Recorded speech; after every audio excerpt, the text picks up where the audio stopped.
What's up, you guys, and welcome to Word Wednesday. We are back after a long hiatus, and I'm super excited to have my homie Sam Barone here. So, Sam, right off the rip, why don't you let people know who you are, what you do, and a little bit about yourself? All right.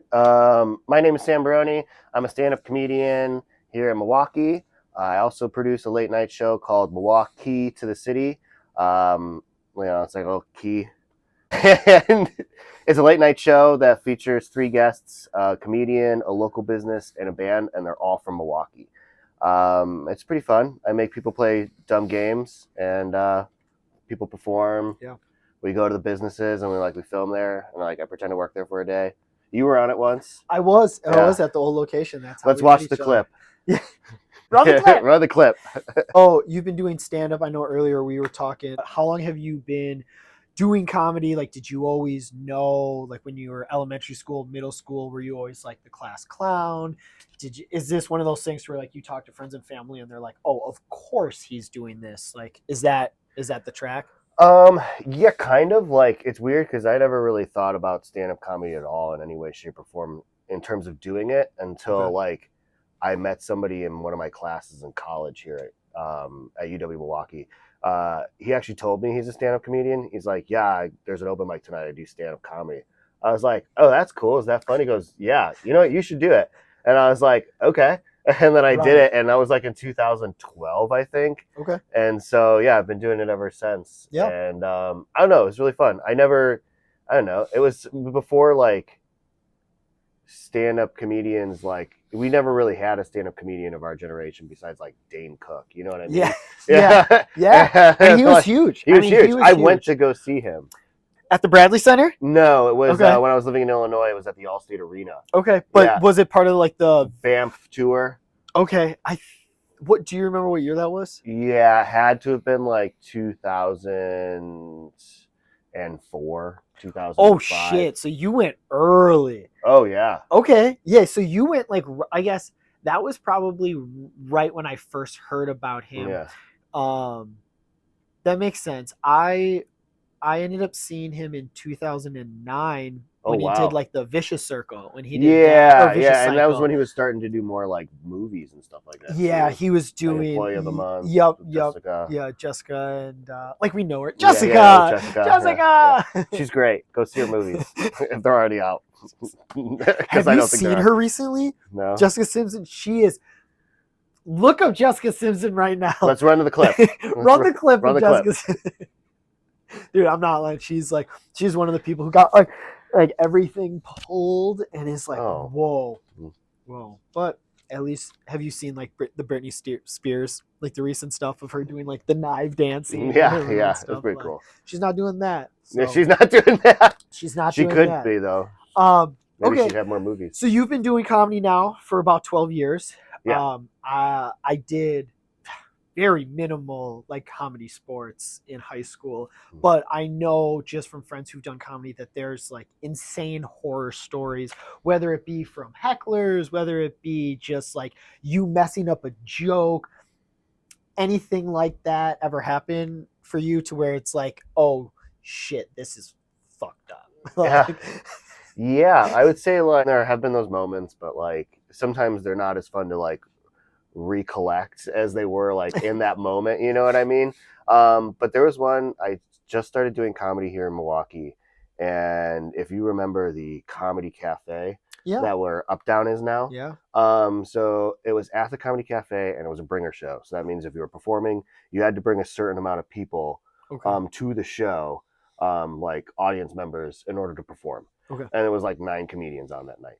And there was this one guy, he was dressed really weirdly. He had like a brown trench coat and like a hat, like a detective's cap. Like a flasher. Yeah, he looked like a flasher. Yeah, he looked like like a flasher.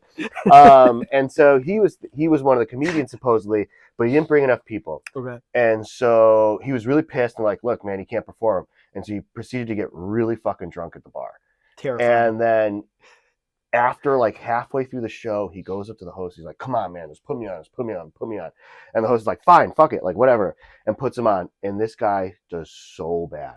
the room is like quiet. Crickets. Fucking Yeah. crickets. And I'm supposed to go next. And I'm watching this guy just bomb. And I'm just sitting there like my eyes are getting wider. Like this is the first time I'm doing a club. Like this is like my first show because it was just open mics really before that. Yeah. And the host turns around. His name's Mike Coben. He's still doing comedy today. He turns around and goes, dude, I am so sorry. And I looked at him like, for what? I can't do worse than this. Yeah. I was I'm going to have the best set of my life up there. I was going to ask, what does that set you up to have then like no pressure because that guy just was dog shit? Yeah. Or is it like the room's so cold now they're going to be like, dude, this guy better not suck? Believe it or not, I don't really think there's such a room. Such a room as like a cold room. Okay. Like especially if people are doing really bad. Like if you're about to go up there and like the 2 comedians before you did really bad. They're desperate. Please, God, be funny. The audience needs something. So like you could literally go out there and go, hey y'all, you know what I mean? They're like, you know what I mean? Like they're ready for it. Yeah, they're ready for it. Yeah. So like honestly, like I feel like it's a lot like less pressure when people do bad because you're like, well, you either can't do worse than they're doing, and then like the audience is ready for it. So it's like a lot more fun. Yeah. How do you feel about the comedy scene in Milwaukee? Just like from when you started to now, like where it's at? Well, that's interesting because I think when I first started, there was only like 12 of us. Okay. Like it was it was kind of like you'd see the same people at the open mics like every time you went to an open mic. Okay. And there was only like 3 open mics a week, which sounds like a lot, but like that's not really a lot. No. Especially like when in places in Chicago, there are 3 to 5 mics a night. You know what I mean? At genuinely good locations. Genuinely good locations. Yeah, it's not like it's a corner dive bar. It's like these places are going to have I mean, full there are seats. some of those. But lots of those. Oh, of course. Yeah, but exactly. Yeah. And now it's crazy because like every open mic you go to, like you see the same people, but there's so many new faces. And now I'm not as involved in the scene as I used to be because I now kind of just do my late night show. Yeah. Just because I found that's where I love putting all my creative energy. You know, I get to make up the dumb games. I get to still do stand up because I write a monologue. Like I get to do everything I do besides having to do stand up. And I think stand up's awesome, but I think I got to the point where I was like, you know, this isn't something really what's next. Yeah, what's next? You know what I mean? Yeah. I kind of got bored with it. So I think now it's really cool because the scene is like really big. Yeah. And we've got a club, we've got a couple clubs. You know, even though the cafe went down, we have the Laughing Tap now. New stuff open. Yeah, new stuff is open, and it's really cool to see. Yeah. And it's like, I don't know, I think Milwaukee's a really cool city, and I think a lot of people sleep on it, which I get. But it's cool that we have big names coming to our city, big names in comedy because of these places that opened. It's really cool. I think too, it's funny you say that because I think that is such a trend in Milwaukee, no matter what lane you're in, is that you can grow and establish yourself in something, but to really make it to that next level, you have to adapt. I feel like Milwaukee is such a city that forces you to adapt. It's very like sink or swim because the way that was is like you could have kept doing comedy, but the way that you were doing it, but then you probably see people in your life that have done the same thing. You just fall in that cycle. Then it's hard to break out of that unless you choose to adapt and make more for yourself. I think Milwaukee is super tricky with that, which then leads me to the next section we're doing. Milwaukee trivia. Milwaukee trivia. Okay. Milwaukee. It's not trivia. That's a lie. It's Milwaukee this or that. Okay.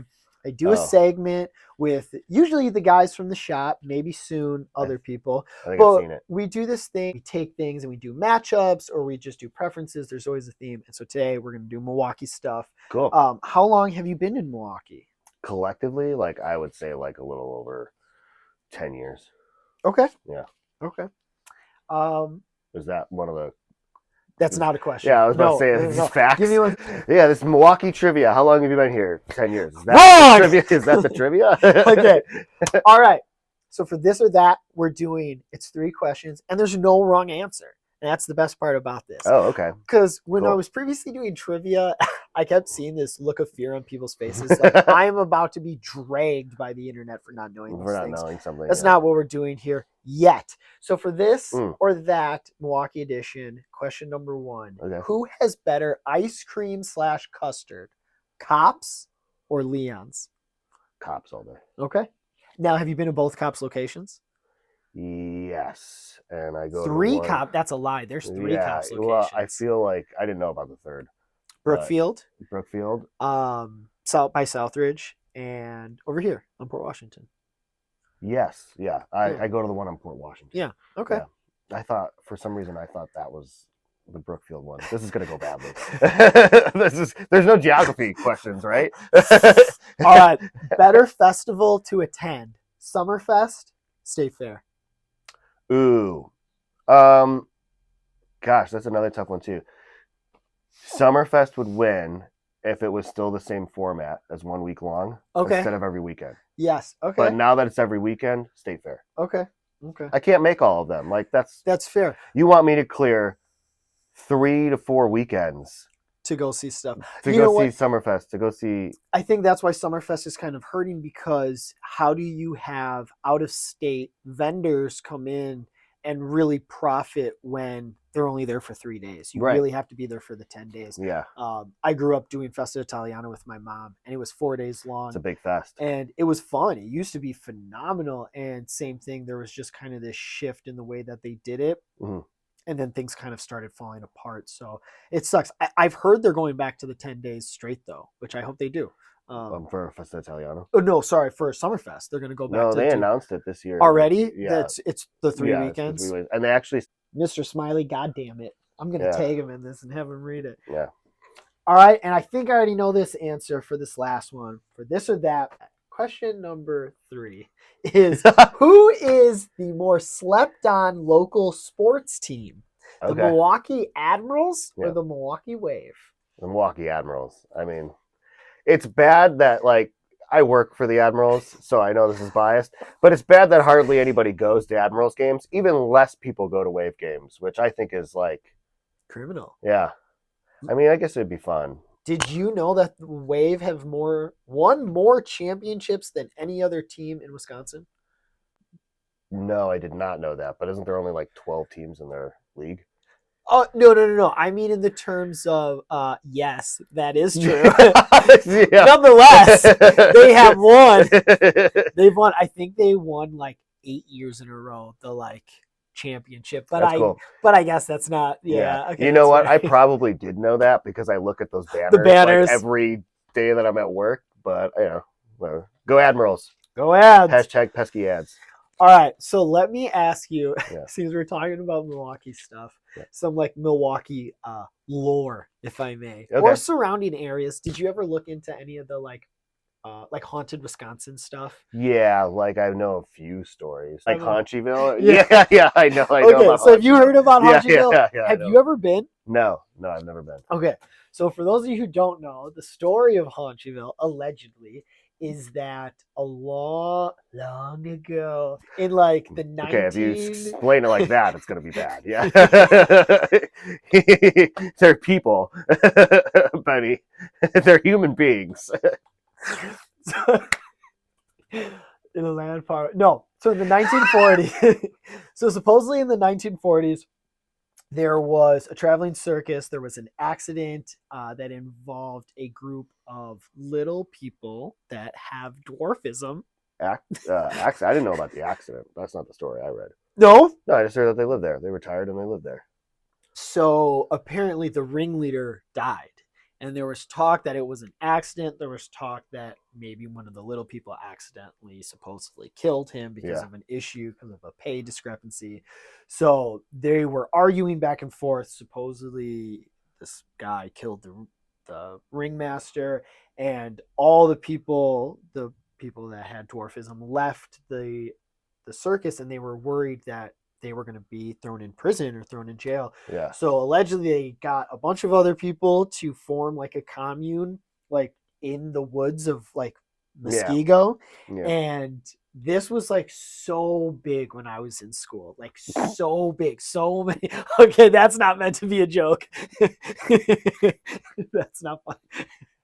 So None of this is making the cut. None of this. You knew it. You probably even had that in your notes. You're like, question mark, question mark, question mark. I only had 3 notes, 3 pages, and we're missing them. So they had this like, and I don't know why he had to be an albino, but the Guardian, like, dude, if you look it up, like, look it up on Wiki right now. It's so Play funny. the clip. Yeah, play the clip. Play the clip. It's so funny because the story you're telling me is like seems like so many unnecessary details that I did not read in the version that I read. But does it make it more No. believable No. or less believable? It's very specific, which made it more believable for me. It's not when one I of was those a kid. situations where like the more specific you are with a lie, it's more believable. I don't know. Especially when you're like saying, well, he was also albino. So he was albino, and he had a house at the end of the driveway where the locked gate was, and the village was inside. Now, this is the thing. All of this sounds, of course, completely fucking ridiculous. Yeah. But the thing is, when you would drive out there on the road, they had police. So if you drove down the road, they would literally follow you and pull you over and tell you had to leave. If you tried like going late at night and sneaking on, they'd arrest you. Like, people were getting genuinely like ticketed for trespassing and all this stuff. No. It was really weird. Then once like Google like images and like Google Earth, like that kind of like those views, like the satellite views came out, they paid for like a block. So when you went to view where the villages were supposed to be, it was just a gray square on Google Images. There was nothing there. So there was all these weird things to being like, okay, completely ridiculous, but also, why can't I drive down this street? And why can't I see your houses on satellite? It was now obviously fast forward to 2024. Or, my question is, why does Benny want to know so much about these people? why is he looking them up? Why is he trying to find their houses? This is the scary story. We like spooky shit.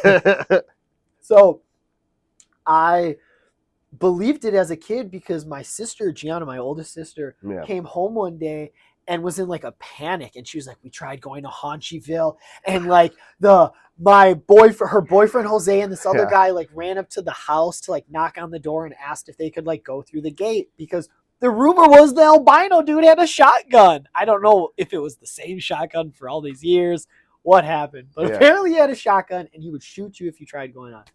So they went to do it. They asked permission, and my sister and this other girl were in the car, and they swear on their life that the car started getting shook back and forth. And when they looked on the car, there were all these tiny little handprints. And obviously, being 9 years old, you're like, oh my God, what? What do you mean? So I believed this my whole life. Tried going out there. Your whole life. My whole life. Yeah. My sister Gianna has been a liar my whole life. Yeah. He came out the womb and he was like, Hauncyville. Hauncyville. Hauncyville, please. Those were my first words. Ask my mom. It was Hauncyville. Quote me on it. So it's not real. Do not drive out there. There's nothing there.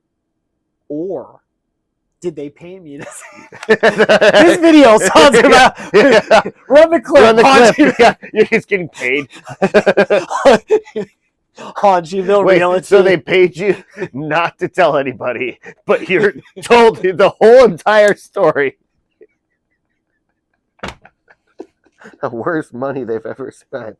Or the best. They're like, this guy's completely unhinged. You don't believe a word he says. They're like, it'll look like it's a dumb, not true story because of you were telling it. Was there a question about Hauncyville, or did you just want to tell me about it? No, I told you we're going into Milwaukee lore now. You did your 3 questions.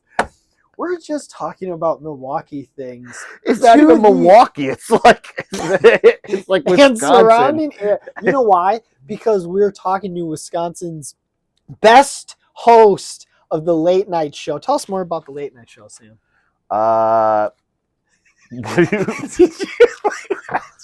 Great. Now I do have looks on camera. Oh man, I just blew a snot bubble. The greatest transition. We have, it's once a month. It's on Tuesdays, but that's not really interesting. I got really cool guests on this year that I'm excited for. When's the first show of the year? Next week. Next week. Yeah, Okay. we're doing it all year this year. That's the cool thing, is that beforehand, because it's only outdoors. Okay. It's outdoors at Champions, but this year we're doing it indoors at Promises. Okay. And then also outdoors at Champions. Like the first show is going to be Carly Mallison. Okay. She's really hilarious. Actually, she's been in the comedy scene for a long time too. And she starts out the show. And then the business I have, his name is Nate Zimmerman of Zim Knives. And he's on there. He's really cool. He was also on Netflix, Fortune Fire. He's just a really cool dude, and he's got a new studio. Okay. So I went to check it out. Because he was supposed to be on the show last year, but then we had the bad air quality. And because it's an outdoor show, can't really. Oh, yeah. Can't really be outside when the air was hellish. No. So no, that was fucked. I do remember that. And then the band is Chapped Lips. Okay. Which I feel like I have right now. Yeah. It happens to the best of us. I know. Winter. Get that chapstick and check out Chapped Lips. Let's all take a second to put our chapstick on. Run the clip. I actually just lick my lips a bunch. That's okay. That's hot. Yeah, that's God's chapstick. Can you just do your intro segment on your next show? You just come out and lick your lips for like 2 minutes straight and then start the show. Yeah. That's the bit. Yeah. Don't you guys hate chapped lips? Lick your lips for like 2 minutes straight. No. They just come out. Don't you guys hate chapped lips? For like 2 minutes. It'd probably be better than any of the other monologues I've ever written. I write them like an hour before the show. Have you ever had one that you go out, you think it's gonna hit, and it's just like nothing? You're like, oh fuck. Yeah. I would honestly say it's funny you say that, because you were on the show. You were on the third ever show, I think. Yeah, it was or early. The second show. I think you were on the second show ever. Okay. And got in on it early. Yeah, got in on there early. And look at where you are now. Right here. Right here. Oh, how the tables He's got a new turned. store. Yeah, he's got a new store front, and it's all not because of my show. Anyway, so you saw how little people showed up. You know what I mean? Not a lot of people came, but it's whatever. You gotta keep on doing things sometimes, and then it catches on. Yeah, the grind. But there are times where it's this is gonna be hilarious, and then you do it, and it's not as funny, or not funny at all. Yeah. And it's not because it's offensive or anything like that. It's just wow, I thought that was hilarious, but it's really, I guess, only I think it's hilarious, which happens more often. Yeah. But I do comedy just for myself. Yeah, that at least at the end of the day, you enjoy it. Yeah, right. That's who's supposed to be laughing, right? So yeah. That's always the scariest part, is if it's going to land or not. Yeah, it's the definition of creation of an art form and putting it out there and getting instant reaction and really putting yourself out there and instant trial and error of being okay, never do that again, or oh, that was kind of it, but we could do better or something. Have you seen the SpongeBob where he rips his pants? Yeah, and he has a little list, because he keeps ripping his pants over and over again. Yeah, and he pretends to drown, and nobody likes it, and it just goes to his hand, and he goes, pretending to drown. No, that's how I feel every time I do stand-up comedy. It's that is how I feel doing stand-up comedy. Yeah, it's the first 3 are great, and then you just get that one that's no, never do that one again. Sometimes I wish I had more the ability to get direct feedback like that, because it's hard in a field like this to be what's working? Did this just not work right now? Yeah. Especially because time is how you figure out if things are working. Yeah. You know what I mean? Exactly. Yeah. Okay, so for this second/third segment, we do this thing called Who Would Win, and obviously a million people have done it. You pin 2 people against each other, and you tell me who would win. Okay. Now, what I tell people, usually when we do our videos, they're quick reels, so there's not really an explanation. Sometimes they throw something in. By no means do you have to. You can say that guy's going to win because I fucking say so. But if you feel the need to dive in or to justify, you can. So for this week's Who Would Win, we got Sam Barone here. Super excited. I'm going up against somebody? No. Oh. No. Yeah. Bring them out, guys. Yeah. It's just one of the characters. Like we've told you about the SayWord Mount Rushmore. I'm Yeah. sure you've encountered a lot of those characters in Yeah. the store. One of those guys is just gonna come out, and that's who you have to battle Yeah. to the death if you want to leave. Yeah, I would. So sometimes people just know right away. But yeah, feel free to give an explanation. Okay. No worries. Okay, so matchup number 1, and this is due to the anniversary of the show just recently. Tony Montana versus Tony Soprano. Who would win? Now, I do usually say these are like random encounters. Yeah. It's one-on-one. It's not like they have their gang or their friends. It's one-on-one, and usually just with like the items they commonly have on them. So And what are they maybe, doing? like, They're fighting? fighting. One-on-one death match. Okay. You either have to fight to the death or hold someone in submission for at least 2 minutes. That's a tough one because I don't know a lot about fighting at all. So I guess I would say or Tony Montana or Tony Soprano because I watched Scarface once and I never watched The Sopranos. I watched The Wire. The Wire is better. Everybody knows it. So I guess I would pick Soprano just because he's a bigger guy. Okay, that's fair. Now, Size. if it was between who would eat a sandwich the fastest, would it still be him? yeah, it would still be. Okay, yeah. The gabagool. The gabagool. The gabagool. Question number 2. Yeah. We're moving over to the video game world. We got Crash Bandicoot or Spyro the Dragon. Tough. How many of those games have you played? I've played all of them. Okay. And I've 100%ed all 3 Spyros. Okay. Yeah. I would say that I think Crash would win just because that spin move is mad. Bigger moveset. It could blow out the fire and it can knock Spyro out. Spyro's got ram, fire, and flying, and none of those really matter to Crash. Now in my head too, like Crash Bandicoot, if you just click the certain buttons depending on which game you're playing, you could have a jetpack, you could have the bazooka. Yeah, he has guns. He's got it's hard to argue with a bazooka. Yeah. So Crash and he's got that one move where he jumps up and then lands on his stomach. On his stomach. Yeah. Crushes all the crates. Yeah. Yeah. Can't really argue. Bonus little asterisk, who do you think's the better sidekick then? The Mask, Aku Aku, or Winx, I think was the little dragon's name. The little dragonfly. Sparks. The dragonfly. Sparks. Yeah. Winx is the dragonfly fairy show. Sparks, Wrong yeah. Sparks, thank you. Sparks. Well, I mean, is that really an asterisk because one does something and the other doesn't? Aku Aku makes you invincible. Yeah. Okay. And he gives you it's basically like a floating life. Yeah. Where Sparks is just your health bar. It's a counter, right? Yeah. Okay. Yep. Yeah. So Spyro no competition. All day. But I do think Sparks is the cutest one. So that's a very cute little dragonfly. Yeah. So now for the last one, we got OG Power Rangers, Mighty Morphin. Yeah. Versus the original Ninja Turtles with the addition of Splinter to make it a 5-on-5. You wouldn't even need a 5-on-5 because the Turtles would win no matter what. Just kick their ass. Yeah, it would kick their ass. But I will say, when it comes to action figures, Mighty Morphin Power Rangers had the ones where the heads flipped around. Yeah, and that was like the original fidget spinner. So I would go with Power Rangers for action figures, but not for fights. Not deathmatch? Not deathmatch. Okay, now what if the Power Rangers get the Green Ranger in on that squad?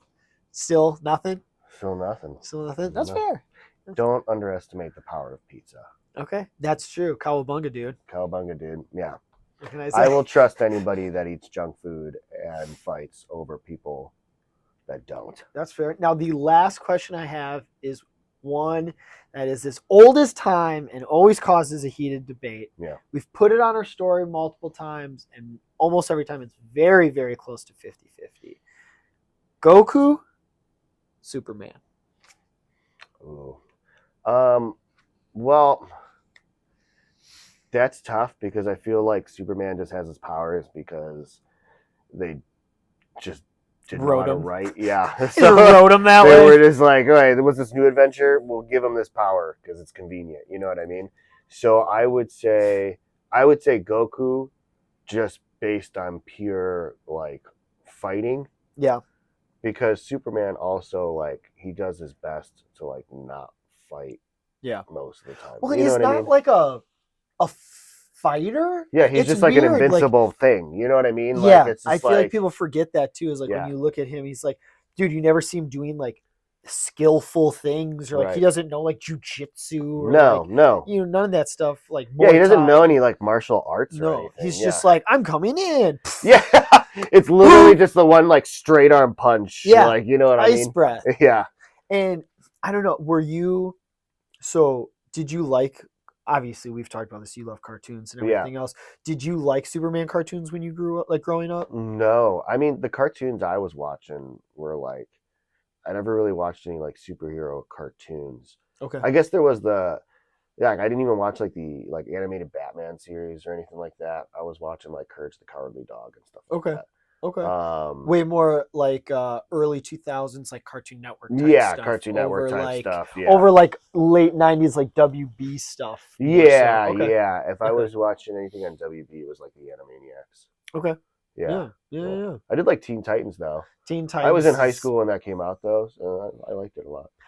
You know, that's one of those shows that really holds up. There's very few shows that I think like ended prematurely that really shouldn't have. And I think Teen Titans might be like the number one show, just because of the way that it ended. Also, how old were you when you realized Slade was Deathstroke?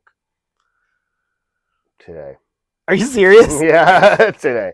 I guess like it's pretty obvious, isn't it? Yeah, because he has the same mask.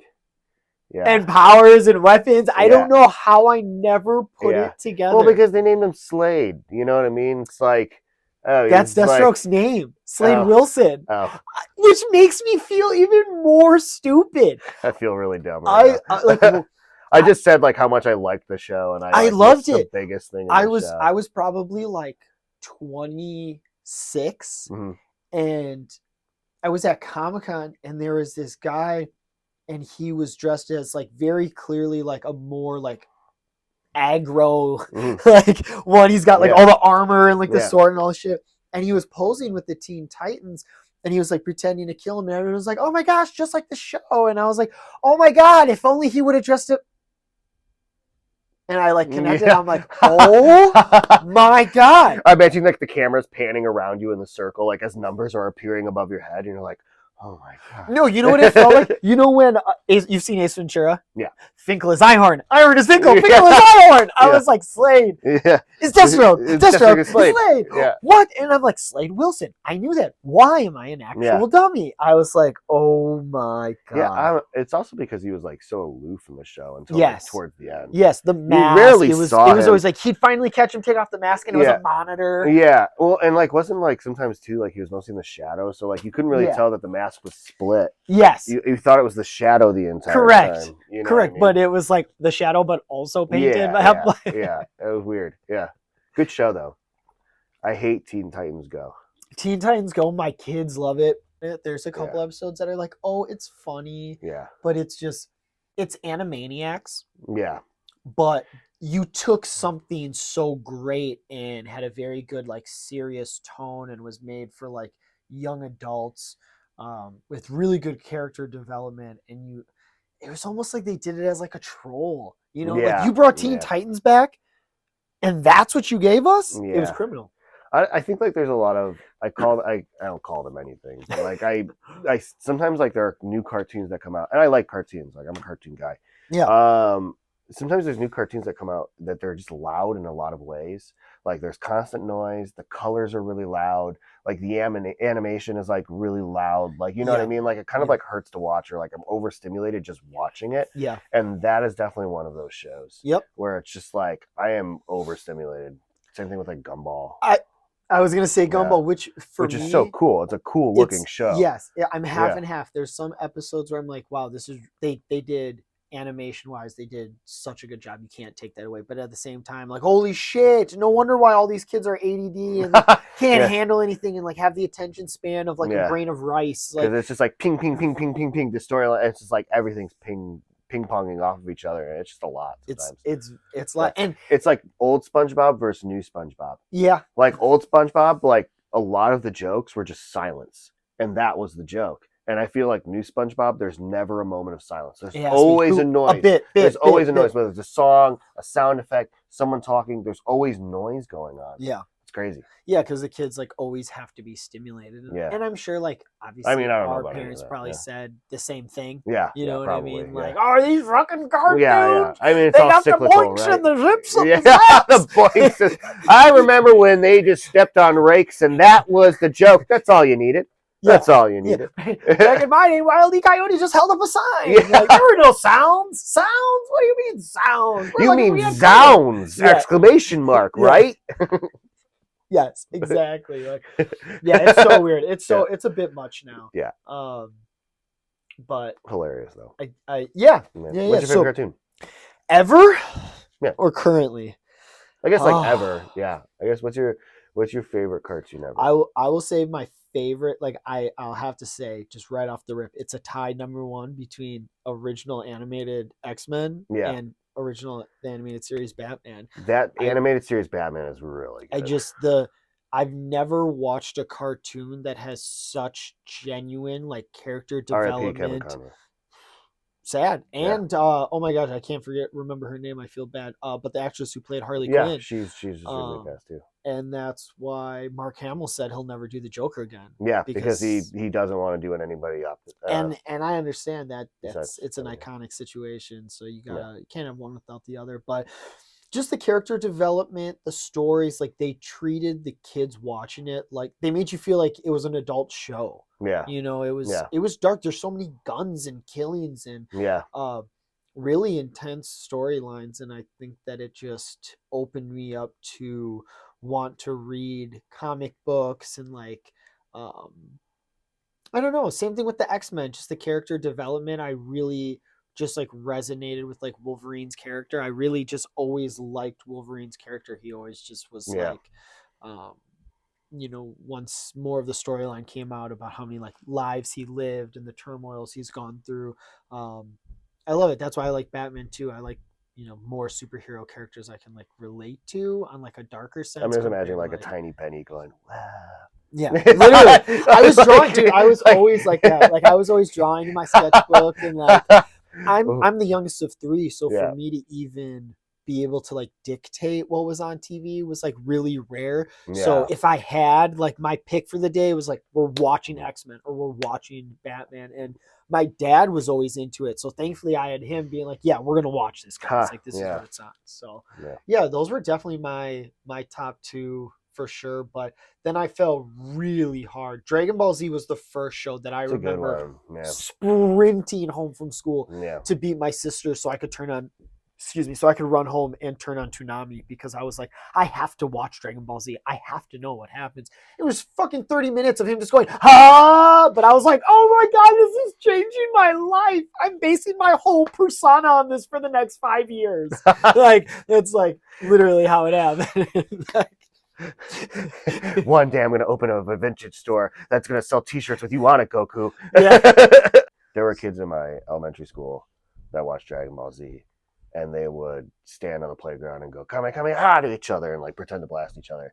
And those kids beat me up. So it's like, so if you think your life's bad, at least you're not getting beat up by kids who pretend to play Dragon Ball Z. Dude, you know what? I feel really fortunate because no matter where I went to school, like a lot of the kids that were like nerdy or were into that stuff were also like some of the cool kids. Cool. So like, a bunch of us who like Dragon Ball Z and like cartoony stuff in like elementary school, we all like drew together. We didn't like go on the playground and do that.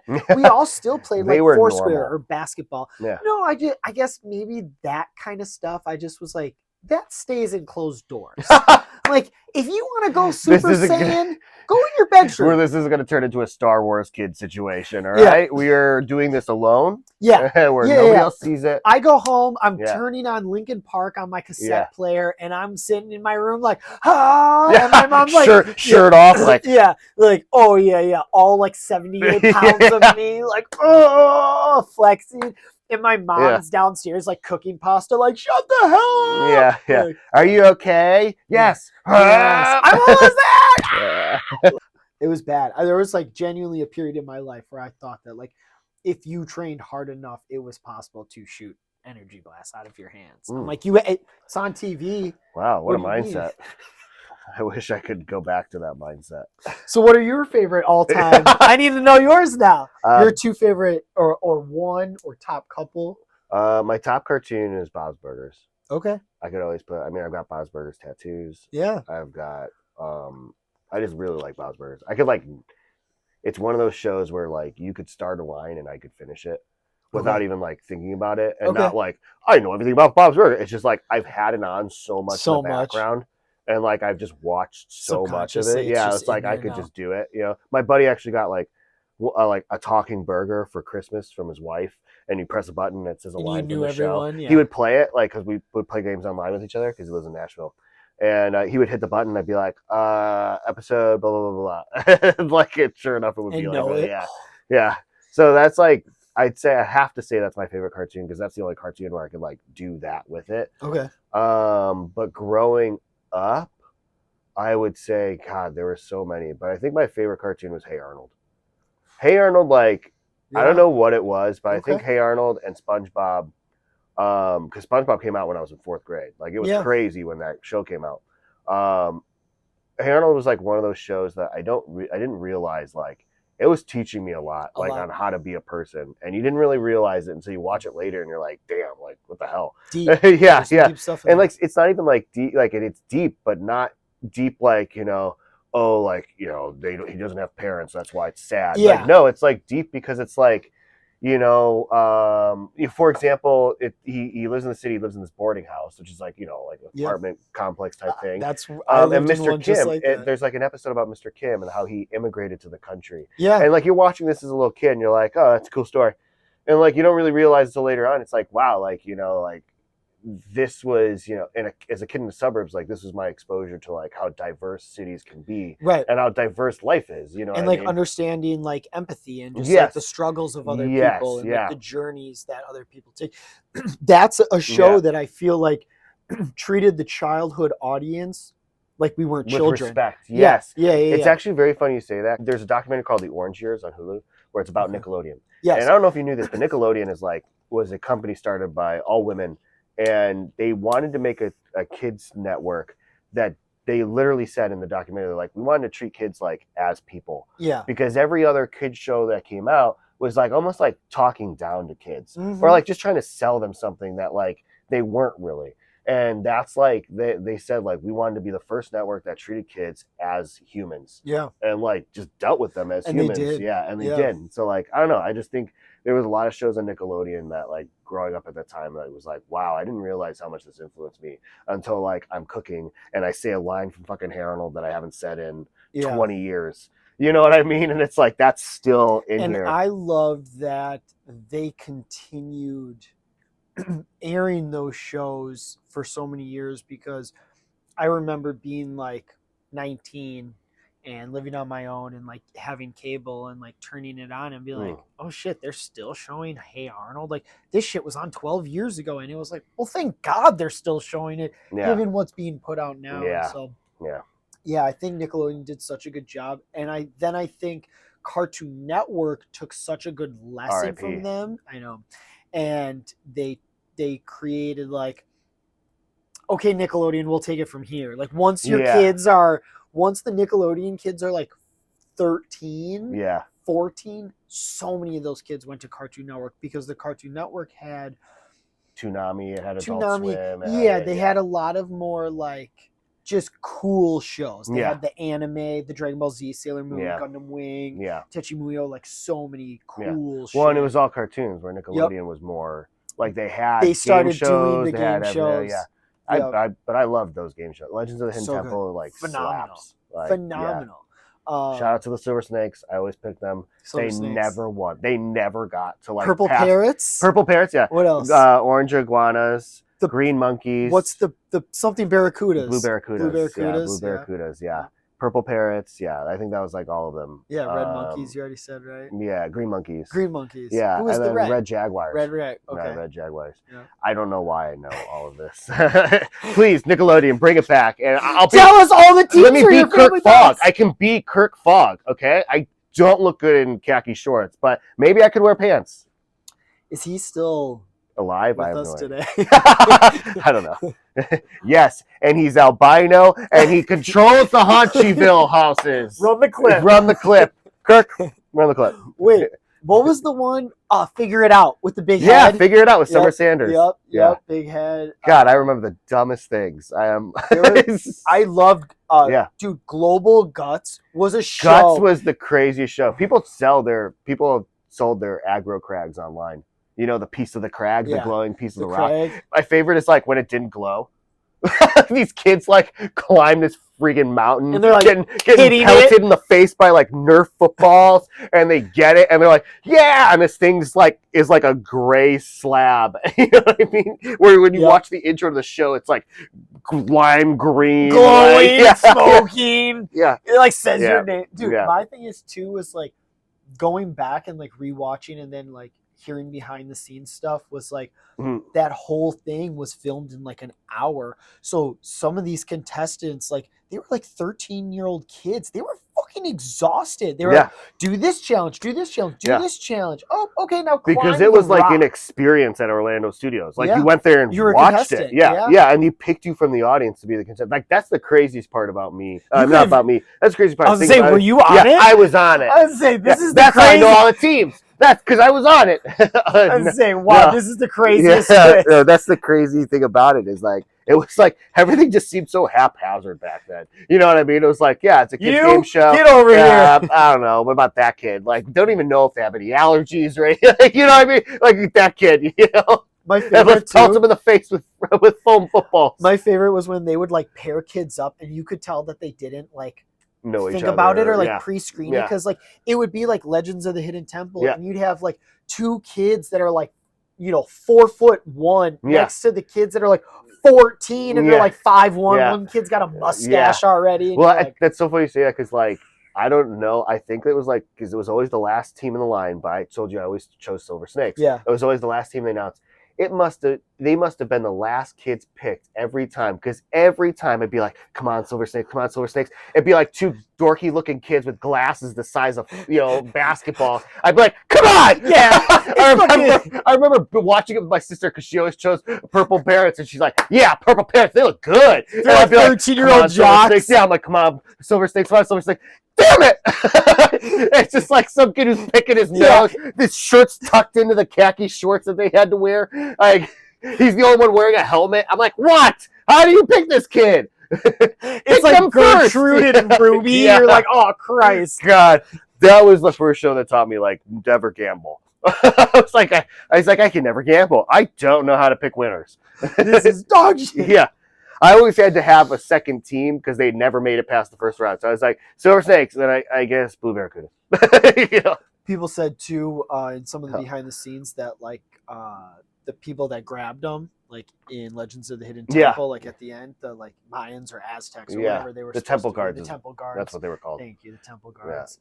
The Temple Please remember the Guards. canon. They were Temple Guards. Everybody, let's.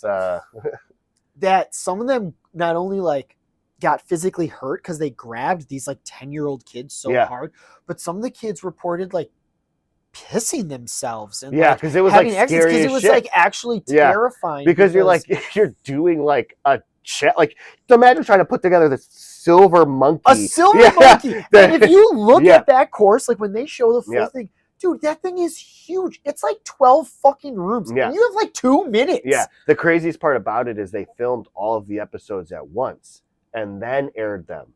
So none of these kids knew how. Do you want to know? Like everybody's like, how could they not put it together? How could they not put it together? Because none of them knew what it was. nobody knew what it was. It was They probably filmed just like filmed 30 in, of I them. was saying like a Yeah, month. and like nobody knew what it was, and so like they're like struggling to put it together because they've never seen this thing before. Imagine going through this obstacle course and just like it's like insane.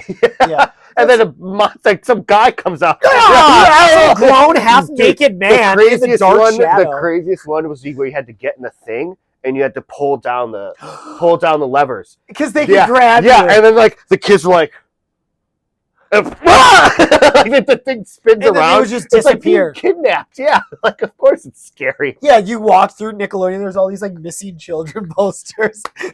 It's like where the fuck are they? It's like Willy Wonka. Yeah. They're just gone. Yeah. It's Willy Wonka. Yeah, you get to keep the temple at the end. Yeah, whoever won. You become the next Kirk Fogg. You lose. Good day. Gone. Wasn't like the win rate of that show too like absurdly low? I feel like it's like 20% or less. I'll be honest. I've watched, if not every episode, almost every episode, and I can only think of like 2 times that I've seen somebody win, like where they actually make it through all the way through. All the way through, yeah. I mean, there's sometimes where I've seen people get real close to where they'll assemble, like they'll somehow get all 3 in a room and they'll start assembling it, but they can't get it. The silver monkey I've seen people do a bunch, but like actually like going and getting the artifact and then bringing it back, like it's like a hard thing to do, especially because like why are we still talking about this? Because you can still get caught by temple guards. I'm done talking about this. I'm sorry. I just realized that we've been sitting here. This is not going to make it. And we're sitting here talking about like the strategies and concepts and design of a 30-year-old game show. It's iconic. Yeah. It is iconic. Yeah. Okay, if you could be on any game show, past or present. Legends of the Hidden Temple. Legends of the Hidden Temple. Easily. I would do it. If you said anything else, I was going to be absolutely livid. Yeah. Easily. That'd be so much fun. Could you imagine? I feel like that's something that Nickelodeon is missing out on like so much is like that department of like entertainment. It's always revenue. Rumored that it's coming back, like that show specifically. Yeah. Now I think Nickelodeon is kind of strange now because it's all like tween shows. Yeah, you know what I mean? Nick Cannon owns it, and it's all about like what's profitable. Yeah, like, and that's a weird dude. Yeah, it's a weird dude. I'll say it, bud. And you took Mariah from us. Yeah.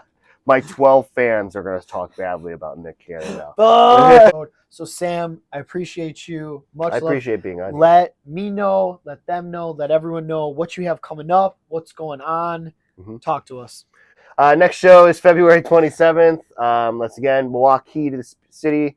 Milwaukee to the city. See, it's even hard to say. It's spelled Milwaukee, but K-E-Y instead of K-E-E. It's a really great name, but it's really dumb to explain it to people. And the email is hard to explain to people. I'm having a hard time saying it, as you can see. So for the love of God, just come to the show so that people just know what it is instead of me having to explain it all the time. Make sure you check out his Instagram. If you're local, check out his shows. Yeah. Go check them out, you guys. Yeah, it's a lot of fun. That usually when people say that, it's not, but I promise you'll have a good time. Yeah. You've been to one. I have been to one, and it was phenomenal. I loved it. I had a great time. Cool. So do I. And that was this week's Word Wednesday. Let us know who you want to see on the next one. Much love, you guys. Thanks. See you later.